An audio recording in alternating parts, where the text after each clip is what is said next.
বিসমিল্লাহির রহমানির রহিম। আমি আজ সমাধান করব নবম ও দশম শ্রেণীর জেনারেল ম্যাথ বইয়ের অনুশীলনী 7-এর খ নম্বর অঙ্কের সমাধান।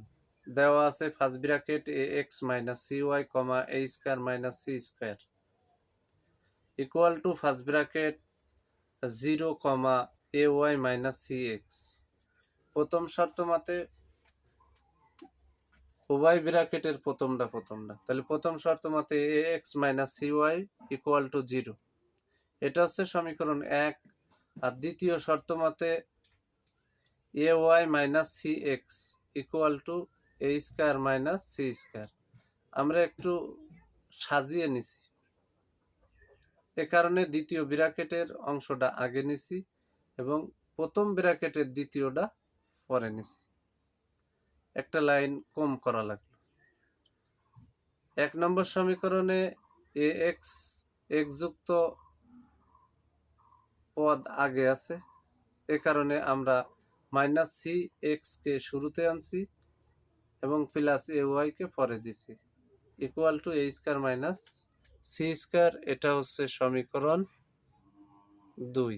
আমরা সমীকরণ 1 পেলাম এবং সমীকরণ 2 পেলাম। এখন আমরা যোগ বিয়োগের মাধ্যমে x y এর মান এখানে বের করা যাবে না, তাহলে আমরা প্রতিস্থাপন পদ্ধতিতেও করতে পারি, অপনয়ন পদ্ধতিতেও করতে পারি, নির্ণায়ক বজ্র গুণন পদ্ধতিতেও সমাধান হবে, কিন্তু যোগ বিয়োগের মাধ্যমে হবে না। আমরা এই প্রতিস্থাপন, অপনয়ন, বজ্র গুণন, নির্ণায়কের ভিতরে অপনয়ন পদ্ধতিটা বেছে নিলাম। তাহলে অপনয়ন পদ্ধতিতে যদি সমাধান করতে হয় তাহলে 2 নম্বর সমীকরণের x এর সহগ দ্বারা 1 নম্বরকে গুণ করা লাগে, আর 1 নম্বর সমীকরণের x এর আগের সহগ দ্বারা 2 নম্বরকে গুণ করতে হয়। যদি গুণ করি আমরা 3 নম্বর 4 নম্বর সমীকরণ পেয়ে যাব।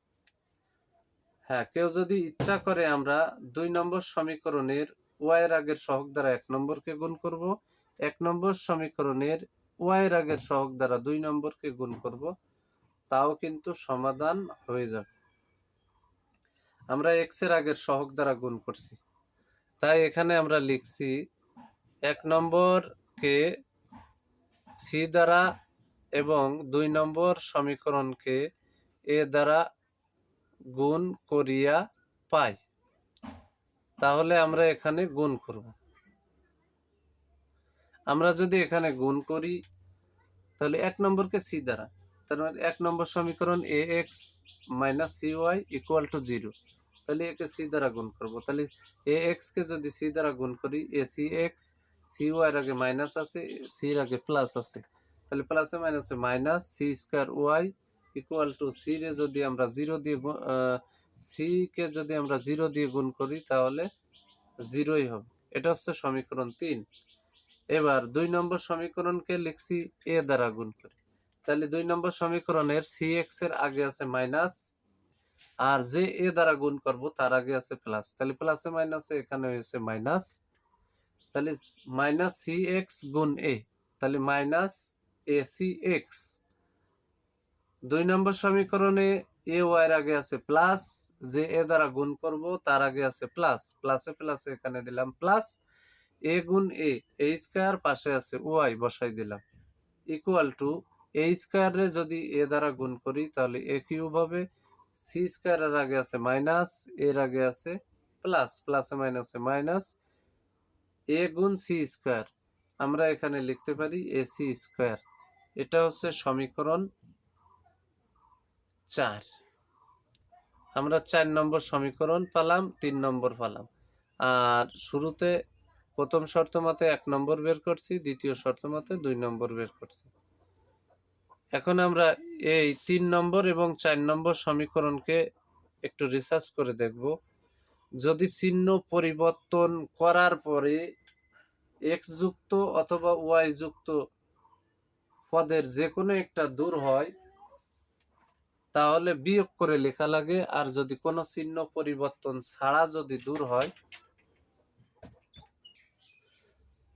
আমি আবারও বলি, 3 নম্বর এবং 4 নম্বর সমীকরণের যে অংশটুকু আমরা পেয়েছি, এক্স এবং ওয়াই কে দূর করতে হলে যদি চিহ্ন পরিবর্তন ছাড়া এক্স অথবা ওয়াই যুক্ত যে কোনো একটা দূর হয়ে যায় বা সরে যায়, তাহলে লিখতে হয় যোগ করে। আমরা এখানে লক্ষ্য করছি 3 নম্বর আর 4 নম্বর সমীকরণের দিকে। 3 নম্বর সমীকরণের শুরুতে আছে এসি এক্স, তার আগে প্লাস।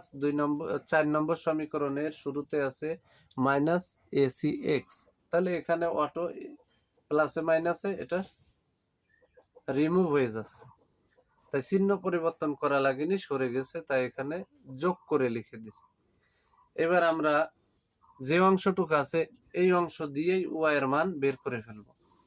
তাহলে a square y minus c square y equal to জিরোর কোনো দাম নেই, তাহলে a cube minus ac square. এখন যদি a square y minus c square y থেকে যদি আমি ওয়াই কমান নিই, তাহলে ব্র্যাকেটের ভিতরে থাকবে a square minus c square equal to সমানের পরে a cube minus ac square থেকে আমি যদি এ কমান নিই, তাহলে 3 থেকে 1 গেলি 2 থাকে, তাহলে এ স্কোয়ার থাকে মাইনাস, এখান থেকে এর থেকে এই নিয়ে নিছি, তাহলে এখানে আছে সি স্কোয়ার। যেহেতু আমরা এই অঙ্কে এক্স এবং ওয়াই এর মান নির্ণয় করব, তাহলে আমরা ওয়াই কে বাম পাশে রাখবো। ওয়াই কে যদি বাম পাশে রাখি, তাহলে সমানের ডানি এ স্কোয়ার মাইনাস সি স্কোয়ার চলে যাবে। যেহেতু ওয়াই এর সাথে এ স্কোয়ার মাইনাস সি স্কোয়ার বাম পাশে গুণ আকারে আছে, সমানের ডানি গেলে অবশ্যই ভাগ হয়ে যাবে। তাহলে আমরা ভাগ আকারে দিয়ে দিলাম এ স্কোয়ার মাইনাস সি স্কোয়ার। তাহলে উপরে আছে এ স্কোয়ার মাইনাস সি স্কোয়ার, নিচে আছে এ স্কোয়ার মাইনাস সি স্কোয়ার, তাহলে এই অংশে হুবাও উঠে গেল। তাহলে ওয়াই সমান আমরা পেয়ে গেলাম এ। তাহলে ওয়াই এর মানটা আমরা পেয়ে গেলাম। এখন আমাদের এক্স এর মান বের করতে হবে। আমরা এক্স এর মান বের করব। আমরা এখন এক্স এর মান বের করব। ওয়াই এর মান বের করা হয়ে গেছে। তাহলে ওয়াই এর মান 1 নম্বর সমীকরণে বসিয়ে পাই। তাহলে 1 নম্বর সমীকরণটা হলো a x minus c y equal to 0, বা এ এক্স বসাই দিলাম মাইনাস সি, ওয়াই এর মান আমরা পেয়েছি এ, আমরা ওয়াই এর স্থানে এ বসাই দিলাম ইকুয়াল টু 0, বা এ এক্স, যেহেতু বাম পাশে সি গুণ এ আছে, তাহলে ডানি যদি ট্রান্সফার করে গুণ করে, তাহলে মাইনাস ডানি গেলে প্লাস হয়ে গেল, আর সি গুণে আমরা সাজিয়ে এসি দিয়ে দিলাম।